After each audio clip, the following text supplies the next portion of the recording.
شهداء الشهيد عبد الله، ونعزي عائلة الشهيد، ونعزي أنفسنا وشعبنا في شمال وشرق سوريا، ونعزي القائد عبد الله أوجلان، ونسأل الله عز وجل أن يلهم عائلة الشهيد الصبر والسلوان.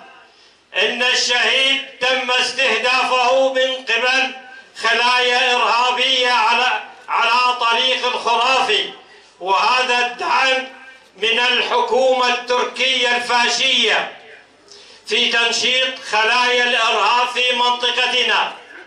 حاولت كثيرا الإفراج عن خلايا في منطقة الهول وسجن غويران وباءت بالفشل.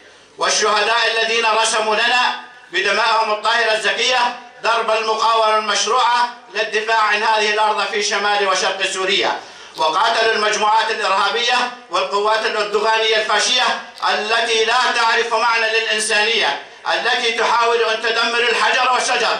وبتضحية هؤلاء الأبطال باءوا بالفشل.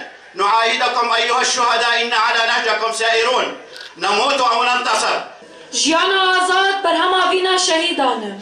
الاسم والنسبة عبد الله العبد الله. اسم الأم آسيا. اسم الأب محمد. مكان وتاريخ الولادة عب الشوك.